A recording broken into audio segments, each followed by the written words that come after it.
الحمد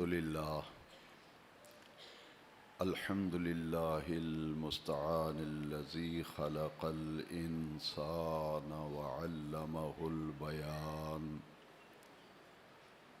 والصلاة والسلام على أفضل الرسل سيد السبل محمد صلى الله عليه وسلم رسول الإنس والجان وعلى آله وصحبه الذين تصرفوا إنان تحقيقهم إلى إعلاء كلمة الرحمن. أما بعد، أعوذ بالله من الشيطان الرجيم. بسم الله الرحمن الرحيم. ولا تقولوا لمن يقتل في سبيل الله أموات بل أحياء ولكن لا تشعرون. وقال تبارك وتعالى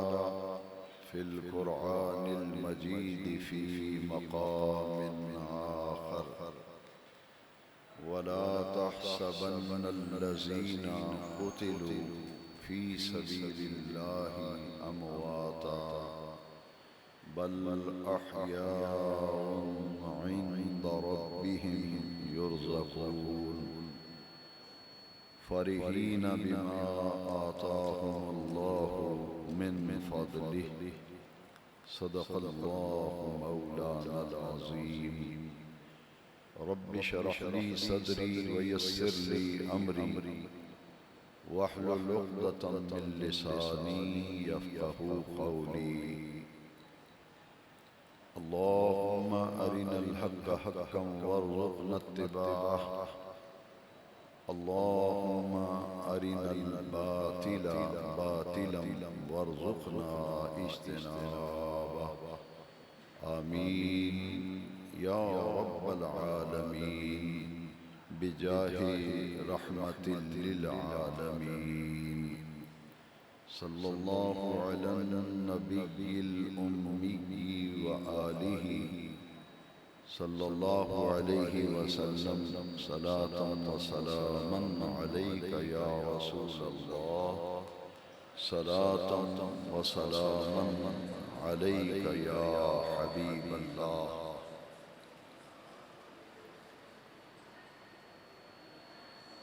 انتہائی عزت و احترام اور تکریم کے لائق مصلح امت، مفکر اسلام، شیخ طریقت، فخر السادات، حضرت علامہ پیر سید محمد سعید الحسن شاہ صاحب دامت برکاتہم العالیہ، بانی و چیئرمین انٹرنیشنل نور الہدا فاؤنڈیشن، اور بہت ہی محبتوں کے لائق علماء ذی وقار، برادران دین و ملت، نور الہدا اسلامک سینٹر انٹرنیشنل کی اس خوبصورت اور بابخار تقریب سعید میں حاضر ہو کر میں قلبی راحت اور مسرت محسوس کر رہا ہوں۔ دین اسلام کی ترویج و اشاعت، دعوت و تبلیغ اور امت کی تعلیم و تربیت کا یہ عظیم مرکز اللہ رب العزت اسے صبح قیامت تک آباد و شاد رکھے،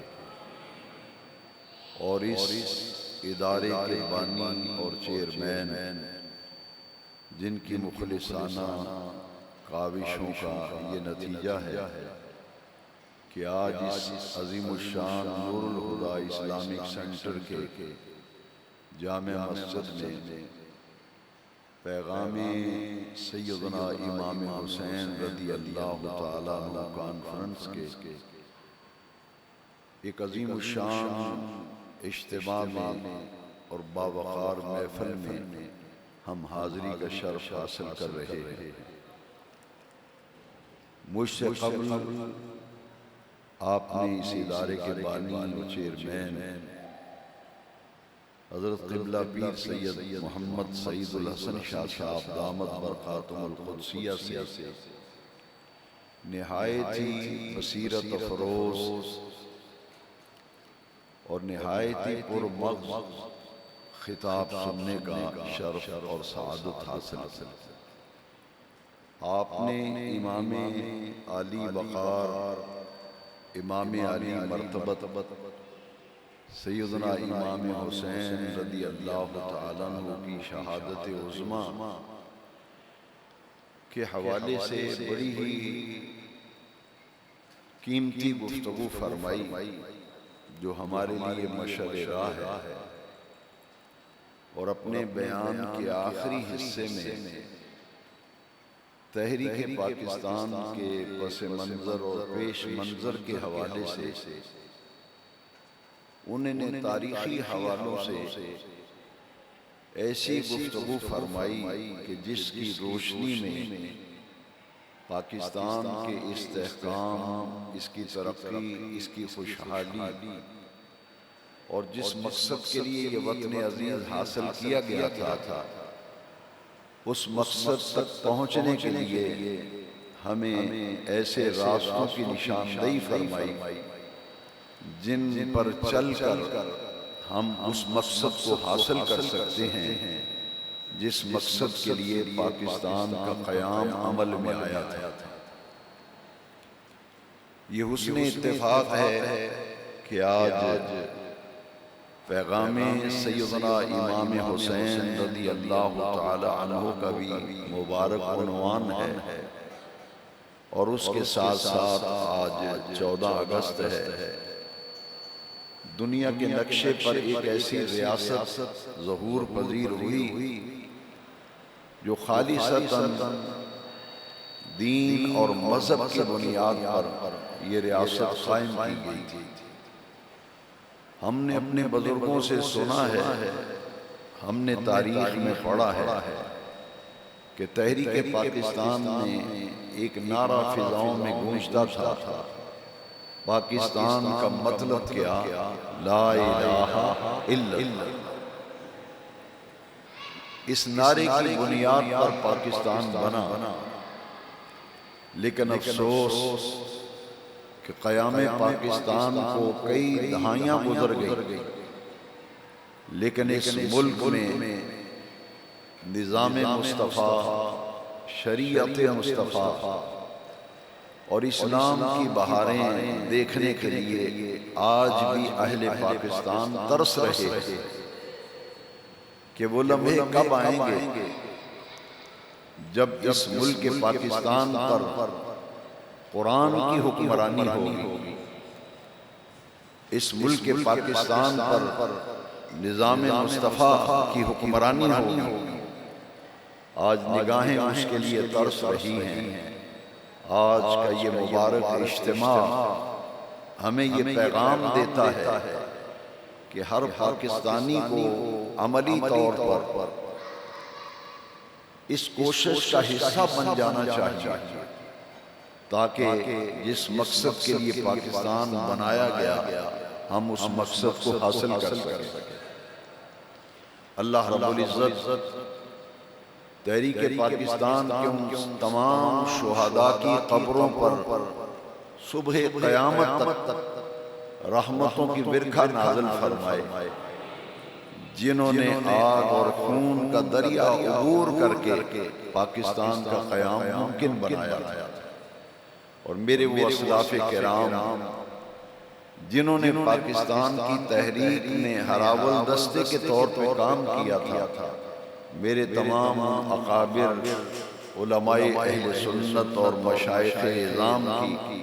مزارات پر اللہ رب العزت قیامت تک رحمتوں کی برکھا نازل فرمائے۔ مجھے جو وقت دیا گیا میں اس وقت کے اندر رہتے ہوئے سیدنا امام علی مرتبت، امام علی وقار، حضرت سیدنا امام حسین رضی اللہ تعالیٰ عنہ کی شخصیت، آپ کی ذات گرامی اور شہادت کربلا، معرکہ کربلا کے حوالے سے مختصر وقت میں چند گزارشات آپ کی خدمت میں پیش کرنا چاہ رہا ہوں۔ سب سے پہلی بات جو میں چاہوں گا کہ تمام سامعین اپنے ذہن نشین کر لیں کہ 10 محرم کو جمعۃ المبارک کے دن سن 61 ہجری میں ملک عراق کے ایک مقام کربلا پر حق اور باطل کا ایک ایسا معرکہ رونما ہوا تھا جس میں خانوادہ نبوت، اہل بیت اطہار، سیدنا امام علی وقار، سیدنا امام حسین رضی اللہ تعالی عنہ، آپ کے احباب و رفقاء، عوام و انصار نے قربانیاں دے کر، اپنی جانوں کا نذرانہ دے کر نبی کریم علیہ السلام کی دین کی سلامتی، دین کی بقا کے لیے ایسی لازوال قربانیاں پیش کی، قیامت تک جب تک سورج چاند گردش کرتا رہے گا، کائنات کا ذرہ ذرہ کہتا رہے گا میرا سلام عقیدت ہو اس گھرانے کو حسین پال کر دیا جس نے زمانے کو، میرا سلام عقیدت ہو اس گھرانے کو حسین پال کر دیا جس نے زمانے کو۔ وہ گہوارہ تربیت، وہ گھرانہ جس کی آغوش میں سیدنا امام حسین نے پرورش پائی اور تربیت پائی، اس گھرانے کو قرآن مجید کی اصطلاح میں اور حضور کی احادیث مبارکہ کی روشنی میں اس گہوارہ تربیت کو اہل بیت کے نام سے جانا اور پہچانا جاتا ہے۔ رب ذوالجلال نے اس خانوادے اور اس گھرانے کی عزت و عظمت و وقار کو قرآن مجید میں اجاگر کیا اور فرمایا انما یرید اللہ لیذھب عنکم الرجس اہل البیت ویطہرکم تطہیرا۔ یہ گھرانہ اہل بیت کا ہے جس کی آغوش میں سیدنا امام حسین نے تربیت پائی، جس میں سیدنا امام حسین نے پرورش پائی، اور پھر اس گھرانے اور خاندان کے وہ نفوس قدسیہ جن کو نبی نور و رحمت صلی اللہ علیہ وسلم نے اپنی چادر کے نیچے لے کر میرے آقا کریم نے آسمان کی طرف نگاہ اٹھا کے فرمایا اللہم ہؤلاء اہل بیتی وطہرہم تطہیرا۔ سیدنا علی المرتضیٰ کرم اللہ تعالی وجہ الکریم کو، سیدنا فاطمہ الزہرا سلام اللہ علیہ، سیدنا امام حسن مجتبیٰ کو، سیدنا امام حسین شہید کربلا رضی اللہ عنہ، ان 4 ہستیوں کو حضور نے اپنی آغوش میں لیا، چادر کے نیچے لے کر نبی نور و رحمت نے فرمایا اللہم ہؤلاء اہل بیتی، یا اللہ یہ بھی میرے اہل بیت ہیں، وطہرہم تطہیرا، اور باری تعالیٰ انہیں ایسے پاک کر دے جیسے پاک کرنے کا حق ہوتا ہے۔ ان ہستیوں کو زبان رسالت سے اہل بیت اطہار کو وہ ٹائٹل عطا کیا گیا تاکہ قیامت تک کوئی ان کے اہل بیت ہونے کا انکار نہ کر سکے۔ زبان رسالت سے ان ہستیوں کو اہل بیت اطہار کہا گیا۔ 2 قوتیں میدان کربلا میں آمنے سامنے آئیں، ایک شخصیت حق کی علمبردار تھی، جن کے پیش نظر دین کی بقا تھی، جن کے پیش نظر دین کی سلامتی تھی، جن کے پیش نظر شریعت اسلامیہ کا، دین مصطفیٰ کا تحفظ تھا، اس ہستی اور شخصیت کا نام حسین ابن علی، اور مد مقابل آنے والا، جیسا کہ ابھی آپ نے قبلہ شاہ صاحب سے سنا کہ یزید کے فسق و فجور کی خبریں عام پھیل رہی تھی، لوگوں کے ذہن میں یہ بات راسخ ہو چکی تھی کہ وہ مسند جس پر ابو بکر صدیق جیسی ہستی متمکن ہوئی،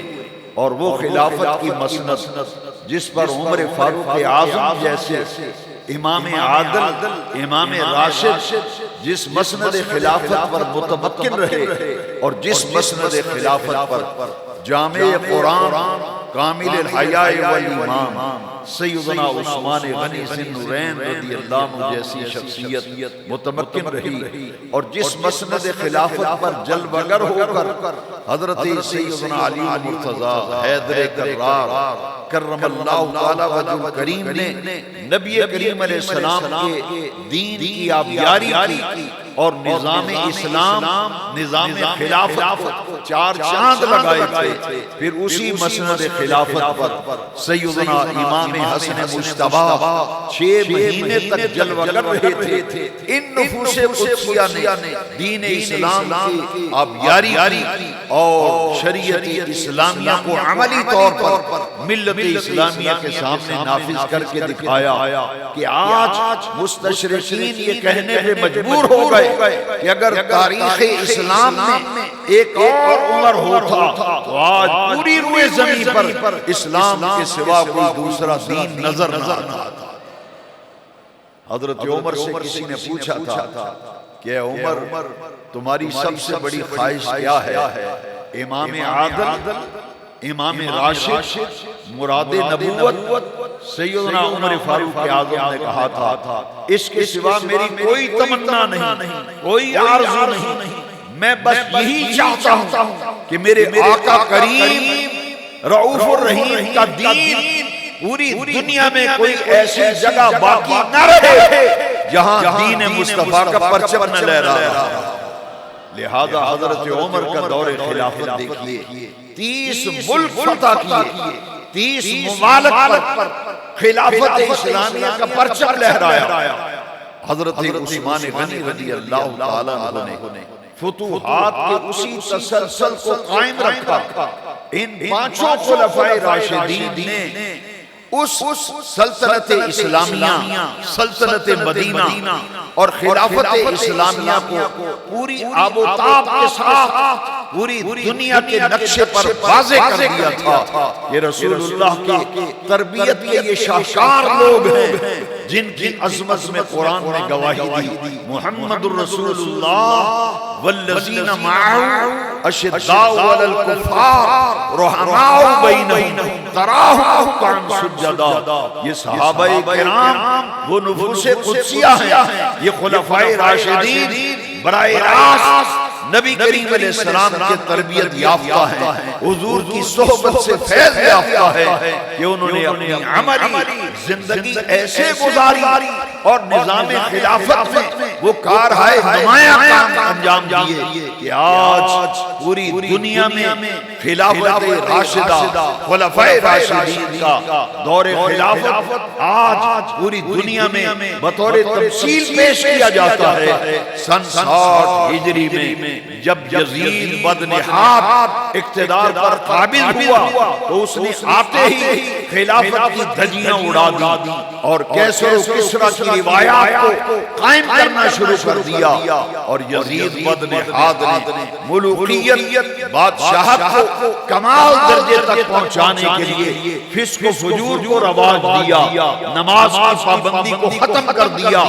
اور دین اسلام کے حلیے کو بگاڑنے کے لیے یزید نے کوئی کسر باقی نہ چھوڑی۔ ان حالات میں ضروری ہو گیا تھا کہ امام علی مرتبت، امام علی وقار یہ چاہتے تھے کہ جس مسند پر ابو بکر صدیق کی صداقت کے چرچے ہوتے تھے، جس مسند پر حضرت فاروق اعظم کے دور خلافت میں عدل و انصاف کے چرچے ہوتے تھے، اور جس کے دور خلافت میں شرم و حیا کو فروغ ملا تھا، عثمان غنی ذی النورین اور حضرت سیدنا علی مرتضی، جن کے دور میں خلافت اسلامیہ کو بچانے کے لیے شجاعت کی لازوال مثالیں پیش کی گئیں۔ حضرت امام حسن مجتبیٰ کے دور خلافت میں امت کو خون خرابے سے بچانے کے لیے دو بڑے گروہ کے درمیان صلح کرائی گئی۔ حضرت امام یہ چاہتے تھے کہ یزید بدبخت بدنہاد اس مسند پر وہ شخص چاہیے جس کے پاس صداقت صدیق کی جھلک نظر آتی ہو، جس میں عدالت فاروقی کے ہمیں منظر دکھائی دے رہے ہو، جس میں عثمان غنی جیسا شرم و حیا ہو، حیدر کرار جیسی شجاعت ہو، اور حضرت امام حسن مجتبیٰ جیسی صلح جوئی ہو۔ جب وہ نظر نہ آئی بلکہ دیکھا کہ کیسر و کسریٰ کی روایات کو رواج دیا جا رہا ہے، خلافت اسلامیہ کے بالکل برعکس نظام حکومت کو قائم کیا جا رہا ہے، تو اس میں پھر امام علی مقام میدان میں آئے اور پوری قوت کے ساتھ باطل قوت سے ٹکرائے تاکہ قیامت تک ملت اسلامیہ کو حسین کا یہ پیغام منتقل ہو جائے کہ اپنے نانا جان کے دین کی بقا، سلامتی، تحفظ، شریعت اسلامیہ کو بچانے کے لیے 6 ماہ کے علی اصغر کو بھی قربان کر دیا، 18 سال کے علی اکبر کی جوانی شریعت اسلامی کے تحفظ میں قربان کی، اپنے بھائی، اپنے بھتیجے، اپنے بھانجے قربان کر دیے، اور پھر آخر میں اپنی جان کا نذرانہ بھی دے دیا تاکہ میرا یہ پیغام آنے والی نسلوں تک منتقل ہو جائے کہ بقائے اسلام کے لیے، تحفظ دین کے لیے اور تحفظ شریعت اسلامیہ کے لیے بڑی سے بڑی قربانی بھی دینے پڑے تو قربانیاں دے دینا اور دین اسلام کا تحفظ کر جانا۔ یہ وہ پیغام تھا جس کی خاطر امام علی مرتبت نے میدان کربلا میں آپ نے رخصتوں کا راستہ نہیں اپنایا، رخصتوں کا راستہ نہیں اپنایا، بلکہ میں علی وجہ بصیرت کہتا ہوں اور بڑے غور و فکر کے بعد کہتا ہوں، پوری ذمہ داری سے کہتا ہوں کہ میرے سیدنا امام علی مرتبت، امام علی وقار، امام عرش مقام سیدنا امام حسین رضی اللہ عنہ وہ رخصتوں کی بات کرنے والے نہیں ہیں بلکہ عظیمتوں کی راہ کے عظیم مسافر ہیں، جس ہستی کا نام امام حسین ہے۔ آج وہ رخصتوں کی بات کرنے والے نہیں، عظیمتوں کی راہ کے صرف مسافر ہی نہ تھے بلکہ راہ عظیمت کے قائد محترم سیدنا امام حسین، جنہوں نے عظیمتوں کو اٹھایا، عظیمتوں کے راستے کو اپنایا تاکہ آنے والی نسلوں تک اسوہ حسینی منتقل ہو جائے، پیغام حسین منتقل ہو جائے کہ ایسا سارا وقت اگر رسول اللہ صلی اللہ علیہ وسلم کی شریعت بھی آ جائے، دین اسلام پر کبھی ایسا وقت آ جائے کہ باطل قوتیں اسلام کو مٹانے کے لیے متحد ہو جائیں اور پوری قوت کے ساتھ دین اسلام کو تباہ و برباد کرنے کے لیے اور اسلام کا نام مٹانے کے لیے جب میدان میں اتر آئیں تو پھر رخصتوں کا راستہ نہ بنانا، پھر عظیمتوں کی راہ کا عظیم مسافر بن کر سب کچھ قربان کر دینا، کچھ بچے نہ بچے لیکن رسول اللہ کا دین بچ جائے، رسول اللہ کی شریعت بچ جائے۔ اسی لیے امام علی مرتبت نے کربلا کے اندر وہ لازوال قربانیاں دی اور ہمیں یہ سبق مل گیا، ہمیں یہ پیغام مل گیا کہ اسوہ شبیری اور اسوہ حسینی کو ہمیشہ پیش نظر رکھنا، مصلحتوں کا شکار نہیں ہونا، نہ رخصتوں کی بات کرنی ہے بلکہ تمام قوتوں کو جو دین اسلام کے مقابلے میں آئیں پوری قوت کے ساتھ ان کا مقابلہ کرنا ہے اور ان سے ٹکرا جانا ہے۔ میں اپنی اس ساری گفتگو کا خلاصہ، مجھ سے اگر کوئی پوچھتا ہے کہ واقعہ کربلا کیوں پیش آیا، امام پاک نے اتنی عظیم قربانیاں دی، آج کسی مسجد کو کوئی آدمی 1,00,000 روپے کا چیک کاٹ کر دے تو لوگ کہتے ہیں جناب یہ بڑا سخی ہے۔ کسی مسجد میں قالین بچھا دے تو لوگ کہتے ہیں جناب حاجی صاحب بڑے سخی آدمی ہیں، انہوں نے مسجد میں قالین بچھایا ہے۔ یہ چودھری صاحب بہت سخی ہیں، انہوں نے مسجد کے اندر اسی لگوا دیا ہے۔ میں نے کہا میں مانتا ہوں یہ سب سخاوتیں ہیں، لیکن کربلا میں امام حسین نے جو پیغام دیا وہ کیا تھا کہ اے سخاوتیں کرنے والوں، جب دین اسلام پہ کڑا وقت آ جائے، نازک دور آ جائے، شریعت اسلامیہ کی اعلانیہ مخالفت ہو رہی ہو، فسق و فجور کو رواج کیا جا رہا ہو، اور نیکی کی قوت کو مغلوب کرنے کے لیے اور باطل قوتوں کو اور برائی اور بدی کی قوت کو غالب کرنے کے لیے اگر باطل میدان میں آ جائے تو سخاوت پھر یہ ہے کہ گھر لٹا دینا، جانیں لٹا دینا، مال لٹا دینا، کنبہ قربان کر دینا، لیکن شجر اسلام کو کٹنے سے بچا لینا۔ میں ذمہ داری سے کہتا ہوں یہ سب سخاوتیں ہیں، لیکن حسین جیسا کوئی سخی کائنات میں لا کے تو دکھاؤ، حسین جیسا کوئی سخی تو لاؤ نا جس نے گھر کا گھر لٹا دیا۔ اور جب امام علی مقام کی شہادت واقعہ ہو گئی تو آپ نے پلو جھاڑ کر میدان کربلا میں اپنے رب کریم سے عرض کیا تھا، باری تعالیٰ میں دامن جھاڑ کے جا رہا ہوں، میرے دامن میں جو کچھ تھا میں نے اپنے نانا جان کے دین کے لیے سب کا سب میدان کربلا میں قربان کر دیا۔ وقت کی گنجائش کے مطابق مختصر بات کرتے ہیں۔ اگر کوئی پوچھے کہ کربلا کا واقعہ کیوں پیش آیا، مخدرات عصمت، مقدس خواتین، خانوادہ نبوت کربلا میں ہیں، بچے کربلا میں جا رہے ہیں، جوان جا رہے ہیں، امام علی وقار، امام علی مرتب کی قربانیاں، ان کے پاکیزہ کارنامے جو کربلا میں پیش آئے، ان کا خلاصہ حضرت خواجہ معین الدین حسن چشتی اجمیری علیہ رحمہ نے اپنی ربائی میں واقع کربلا کی تمام حقیقتوں کو اور تمام رازوں کو ایک ربائی کے اندر بیان فرما دیا۔ قابل توجہ ہے، ذرا ایک ایک لفظ غور کرنا۔ حضرت خواجہ غریب نواز معین الدین اجمیری فرماتے ہیں، شاہ است حسین، بادشاہ است حسین، دین است حسین، دین پناہ است حسین، سرداد نداد، دست در دست یزید، حقا کے بنائے لا الہ است حسین۔ سر تو دے دیا، سر تو کٹوا دیا، مگر امام علی وقار نے اپنا دست اقدس یزید کے ہاتھ میں نہیں دیا۔ کیوں نہیں دیا؟ حقا کے بنائے لا الہ است حسین۔ جو بات خواجہ غریب نواز نے کی، ڈاکٹر اقبال شاعر مشرق،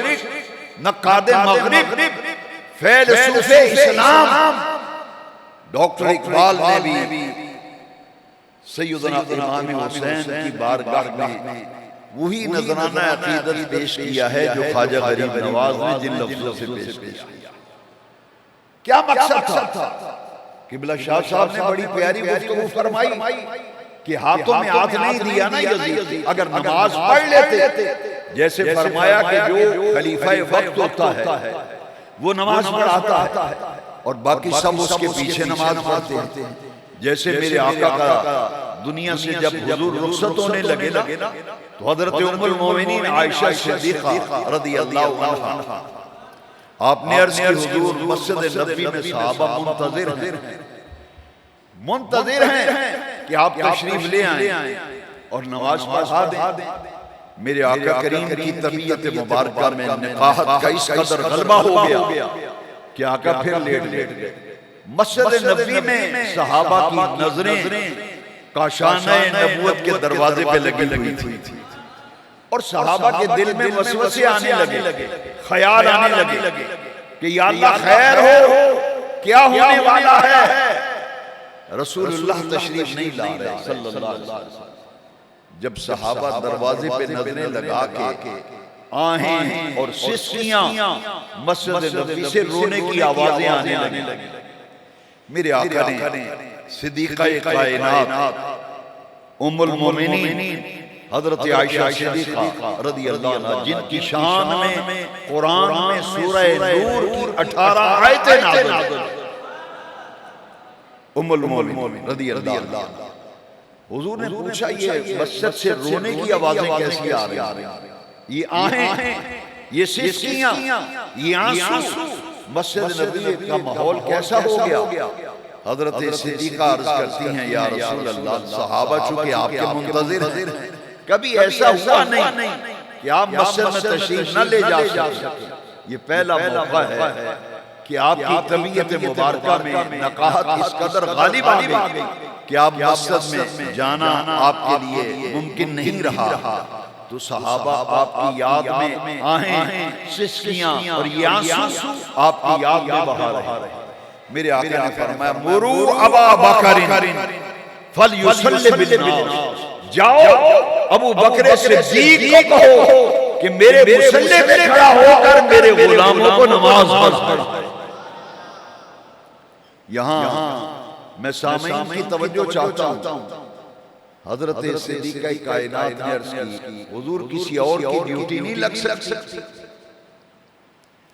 حضور میرے باپ ابو بکر کی ڈیوٹی نہ لگائیں نماز پڑھانے،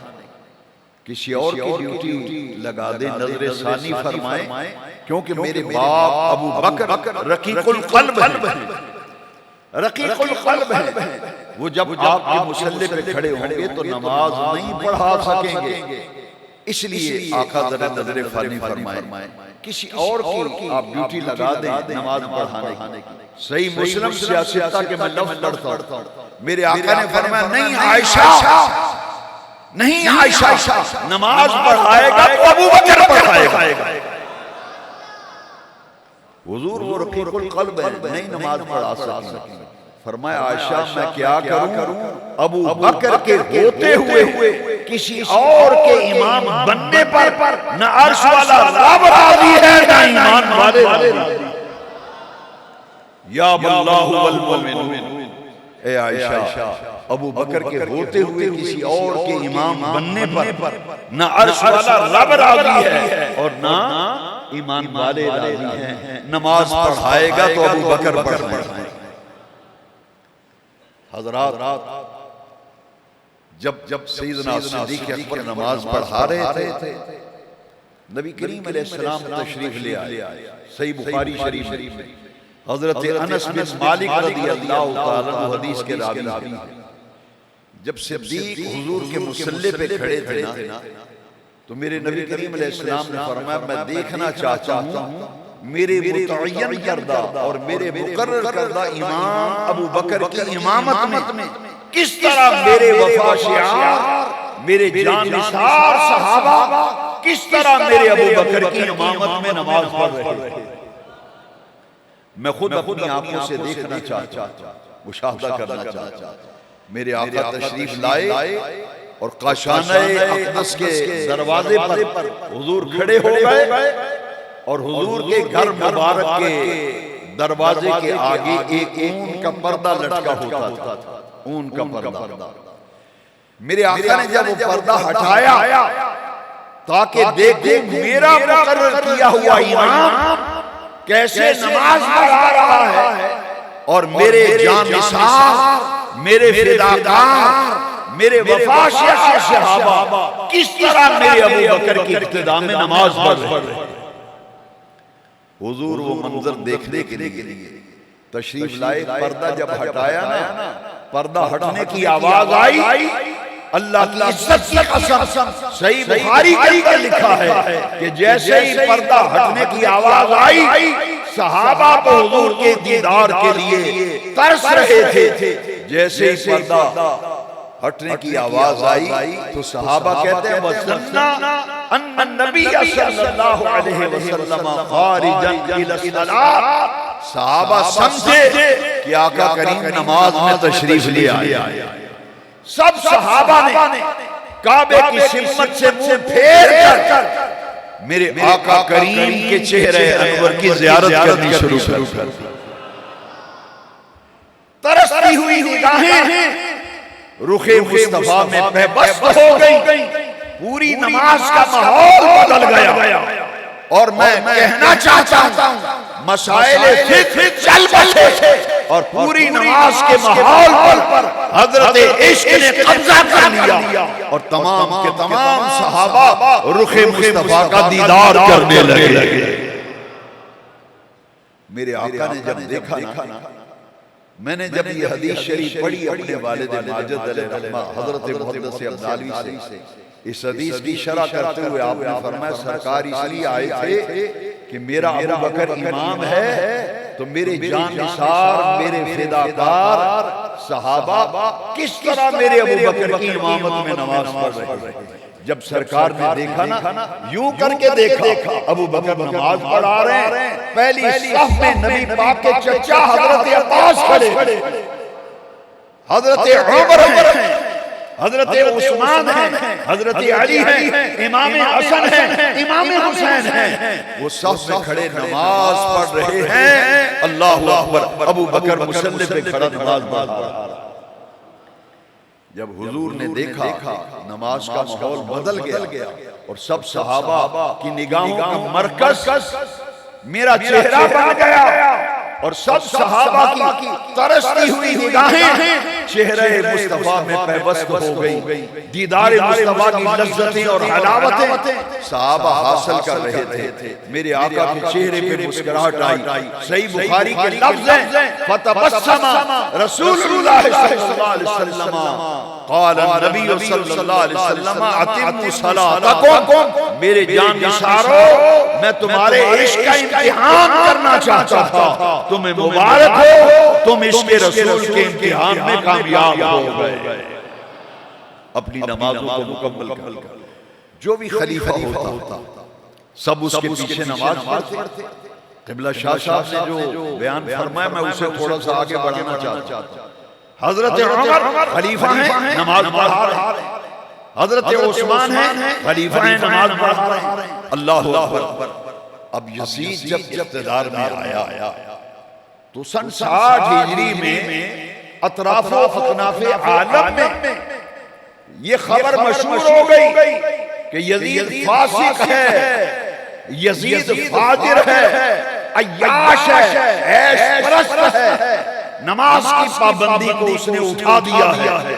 جوئے کے اڈے قائم کر دیے، عصمتوں کے لٹنے کے اڈے قائم ہو گئے۔ لہذا لوگوں نے کہا جس مسلح پہ ہم نے مسلح امامت پہ جس منبر پر ابو بکر جیسی ہستی کو دیکھا، عمر جیسی ہستی کو دیکھا، عثمان جیسی ہستی کو دیکھا، اور ہم نے جس مسند پر حیدر کرار جیسی ہستی کو دیکھا، اور امام حسن مجتبیٰ جیسے باوقار صلح جو شخصیت کو دیکھا، وہاں یزید تو سجدہ نہیں ہے، یزید تو فاسق ہے، فاجر ہے۔ اسی لیے امام علی مقام نے فرمایا کہ میں اپنا سر تو کٹا دوں گا، لیکن اگر میں ظالم کی حمایت کروں گا، فاسق کی حمایت کروں گا، فاجر کی حمایت کروں گا، ایک ظالم و جابر عیش پرست عیاش مزاج کی اگر میں بیعت کرتا ہوں تو پھر قیامت تک کے لیے فسق و فجور کی راہیں کھل جائیں گی، عیاشی کے راستے کھل جائیں گے۔ اس لیے امام نے فرمایا میرا یہ وہ ہاتھ ہے جس میں رحمت کائنات بوسے دیا کرتے تھے۔ امام حسین نے فرمایا لوگوں میرا یہ وہ ہاتھ ہے جس میں رحمت کائنات ناطق وحی رسول اللہ صلی اللہ علیہ وسلم بوسے دیا کرتے تھے۔ یہ ہاتھ میں ایک فاسق، ایک فاجر، ایک ظالم کے ہاتھ میں کیسے دے دوں؟ اس لیے امام علی مقام نے قربانیاں دینا گوارا کر لیا، کٹنا گوارا کر لیا، شہادتوں کو قبول کر لیا، کنبہ قربان کر دیا، مگر ظالم جابر، عیاش اور فاسق و فاجر اور ایک زانی اور ایک شرابی اور ملوکیت اور بادشاہت کو قائم کرنے والوں کے ہاتھوں میں ہاتھ امام نے نہیں دیا۔ یہی تھا پیغام کربلا، یہی تھا پیغام حسین کہ سرداد نہ داد دس در دست یزید حقا کے بنائے لا الہ الا۔ امام حسین یہ پیغام جب بھی ایسا کمپٹیشن آ جائے، ایسا ماحول بن جائے، تو پھر دیکھنا کسی ظالم، کسی جابر، کسی فاسق، کسی فاجر، حدود اللہ کو پامال کرنے والے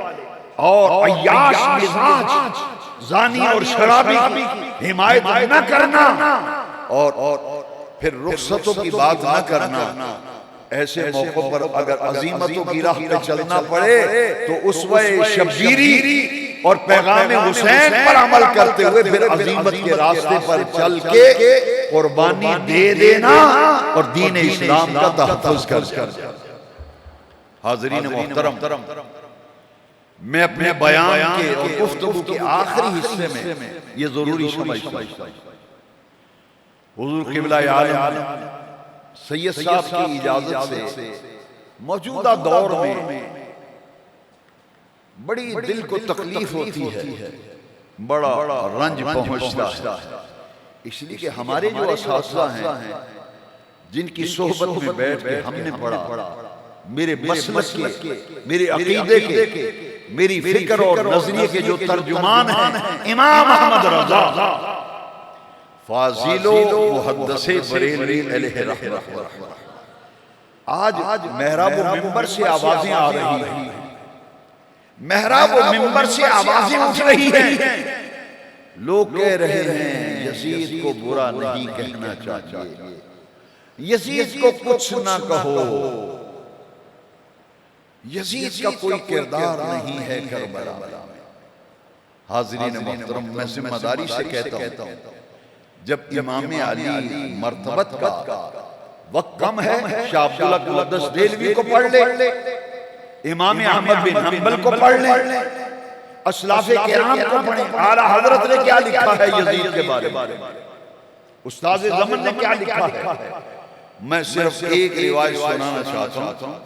پھر دل سے فیصلہ کرنا کہ یزید کا قصور ہے یا نہیں ہے۔ کٹا ہوا سر میرے امام پاک کا، سخی حسین، لجپال حسین، امام عرش مقام حسین، نواسہ سید الابرار، راقب دوش مصطفیٰ، او حسین وہ ہے جس کے مقابلے میں یزید آیا، جس کو رسول اللہ کندھوں پہ بٹھا کر سواری کرایا کرتے تھے، حسین وہ ہے جس کو رسول اللہ چومتے بھی تھے، رسول اللہ سونگتے بھی تھے۔ صحابہ نے جب دیکھا نا کہ ناطق وحی رسول الثقلین تاجدار کائنات حسن آتے ہیں، حسین آتے ہیں، نبی نور و رحمت چوم رہے، حضور سونگ رہے، صحابہ نے عرض کی آقا ہم بچوں کو چومتے ضرور ہیں مگر سونگتے نہیں۔ میرے آقا نے فرمایا میں حسن و حسین کو اس لیے سونگتا ہوں مجھے ان دونوں سے جنت کی خوشبو آتی ہے۔ ایک طرف یزید، قبلہ شاہ صاحب بڑی تفصیل سے بیان کر چکے، میں ان کی دعائیں لینے کے لیے ان کی بات کو آگے بڑھا رہا ہوں۔ وہ حسین کے مقابلے میں ایک طرف حسینیت اور ایک طرف یزیدیت، اور یزید وہ بدبخت ہے، ابھی روایت سناؤں گا، وہ حسین کے مقابلے میں آیا جس کی گود میں رحمت کائنات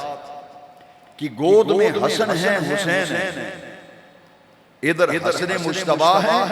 ادھر حسین شہید کربلا ہے۔ میرے آقا نے کیا فرمایا؟ حدیث کے راوی سیدنا علی المرتضیٰ کرم اللہ تعالی وجہہ، اور یہ حدیث مبارکہ مسند احمد میں موجود ہے۔ ادھر حسن مجتبیٰ، ادھر حسین شہید کربلا۔ گلشن نور الہدیٰ میں آنے والوں، ایک سید صاحب کے زیر سایہ امام حسین کی یادوں کو اپنے دلوں میں بسانے والوں، ذرا غور سے حدیث سننا۔ ادھر حسن مجتبیٰ، ادھر حسین شہید کربلا۔ میرے آقا کریم رؤوف الرحیم نے فرمایا، دنیا والوں سنو، آنے والی نسلوں یاد رکھو، من احب ہذین فاباہما وامہما کان معی فی درجتی۔ فرمایا جس نے میرے حسن سے محبت کی، جس نے میرے حسین سے محبت کی، اور حسن حسین کی ابا جان حیدر کرار سے محبت کی، ان کی اما جان زہرا پاک کا ادب و احترام اور پیار دل میں رکھا، وہ میرے ساتھ ہوگا فی درجتی، میں جس درجے میں ہوں گا اس درجے میں ہوگا۔ استاذ المحدثین علامہ غلام رسول صاحب شارح بخاری علیہ رحمہ، وہ فرماتے تھے، میں نے سوال کیا کہ استاذ صاحب یہ جو حدیث شریف میں ہے من احب ہذین فاباہما وامہما کان معی فی درجتی، کہ وہ میرے ساتھ ہوگا، میرے درجے میں ہوگا، اس حدیث کی شرح کیا ہے؟ فرمانے لگے مختصر یہ ہے کہ نبی کریم علیہ السلام جنت میں جس مقام پر ہوں گے، وہاں رسول اللہ صلی اللہ علیہ وسلم کی معیت میں، حضور کے قرب میں وہ لوگ ہوں گے جو حسن حسین، علی المرتضیٰ، فاطمہ الزہرا سے پیار کرنے والے ہوں گے، محبت کرنے والے ہوں گے، ان کی عقیدت و احترام دل میں بسانے والے ہوں گے۔ قیامت کے دن انہیں رسول اللہ کا پڑوس میسر آئے گا، پڑوس میسر آئے گا۔ پھر ادھر حسن ہے، ادھر حسین، جن کے مقابلے میں یزید آیا، یزید کی طرفداری کی جا رہی ہے، برسر منبر کی جا رہی ہے۔ میرا یہ دین کا ادنا طالب علم اور خادم ہونے کی حیثیت سے میری ذمہ داری ہے کہ میں آپ تک حدیث پاک کا وہ پیغام پہنچا دوں کہ یزیدیت حسینیت کے مقابلے میں آئی تھی، تو ذرا مقام حسین کو حدیث کی روشنی میں تو سمجھنا، واقع کربلا کو احادیث مصطفیٰ کی روشنی میں سمجھو، سارا راز کھل جائے گا، سارا راز کھل جائے گا۔ ادھر حسن مجتبیٰ، ادھر حسین شہید کربلا، آمنہ کے لال کے ہاتھ اٹھے اور نور مجسم، قیامت کے دن گناہگاروں کی شفاعت فرمانے والے آقا، اور قیامت کے دن اپنے غلاموں کو جام کوثر بھر بھر کے پلانے والے آقا۔ میرے آقا نے فرمایا من اللہم انی احبہما، یا اللہ میں حسن حسین سے محبت کرتا ہوں، میں حسن حسین سے محبت کرتا ہوں، فاحبہما، اے بے نیاز رب تو بھی میرے حسن حسین سے محبت کر، فاحبہ من یحبہما، اے رب کریم، اے باری تعالی، اے پروردگار جو میرے حسن حسین سے محبت کریں، باری تعالیٰ تو ان سے محبت فرمانا۔ دوستو میں رہ نہیں سکتا، میں کروں تو کیا کروں؟ مسلم شریف میں حدیث پاک، میرے آقا تہجد کی نماز پڑھ رہے تھے، اور جہاں حضور تہجد پڑھتے تھے ساتھ ہی سیدہ عالم مخدومہ کائنات سیدہ فاطمہ الزہرا کے مکان اقدس کی ایک کھڑکی رکھی تھی سرکار،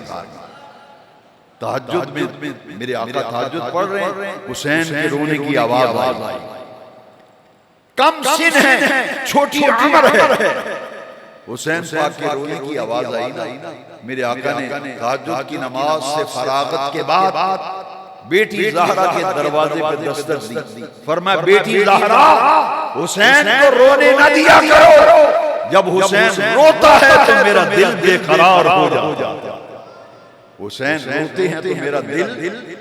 بے قرار ہو جاتا ہے، اور ان کا رونا حضور برداشت نہیں کرتے تھے، حضور سونگتے بھی چومتے بھی کندھوں پہ سوار کرا کے امام حسین کو لے کے حضور چلتے تھے، اور پھر ذرا غور کیجئے نا، میرے آقا کریم صلی اللہ علیہ وسلم سجدے میں ہیں،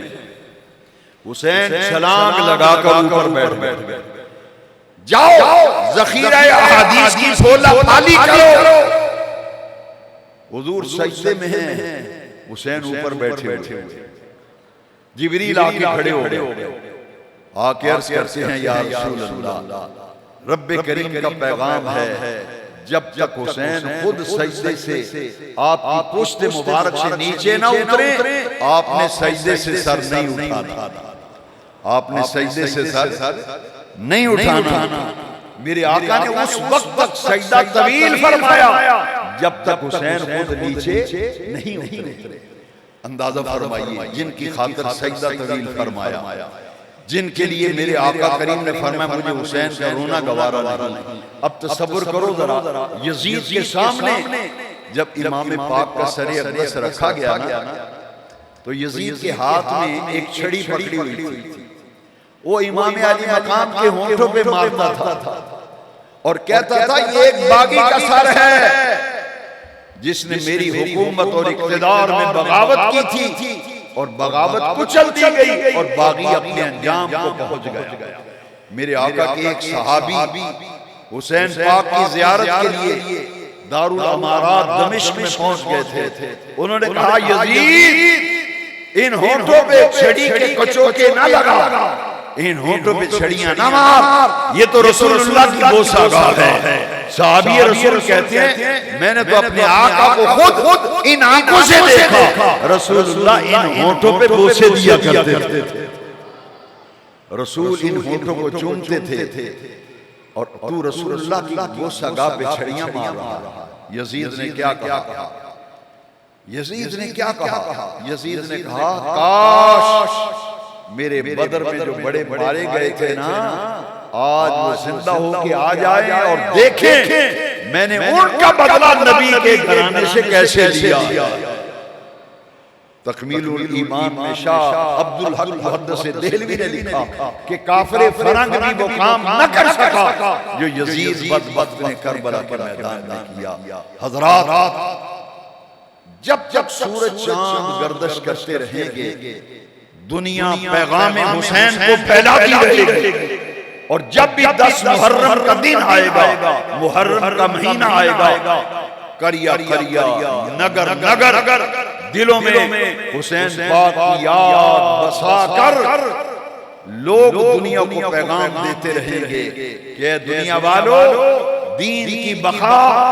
سلامتی، تحفظ اور دوام کے لیے اگر بڑی سے بڑی قربانی دینا پڑے تو دریغ نہ کرنا، شریعت اسلامیہ کا تحفظ کر لینا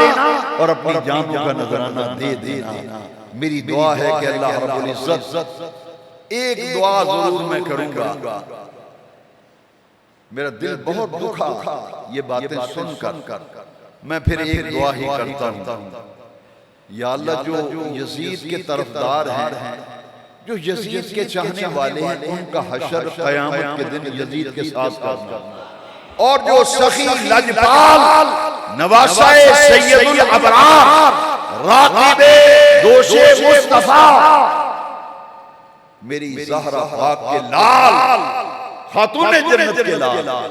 جو حسین کے چاہنے والے ہیں ان کا حشر حسین کے ساتھ کرنا، جو یزید کے طرفدار و چاہنے والے ہیں ان کا حشر یزید کے ساتھ کرنا۔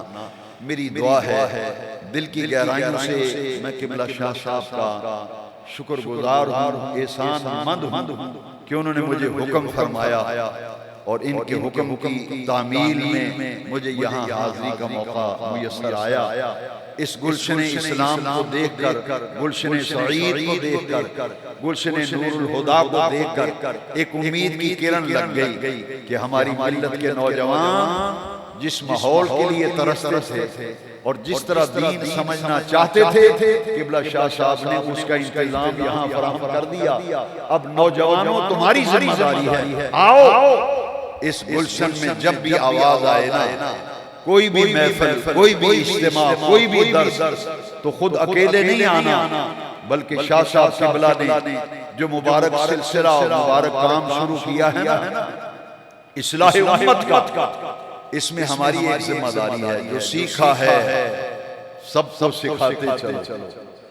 آئندہ درس و اجتماع میں اکیلے نہیں آنا، اپنے ساتھیوں کو دعوت دو، دین کے داعی بن جاؤ، دین کے مبلغ بن جاؤ، اور دین کی اس تحریک کے دست و بازو بن جاؤ۔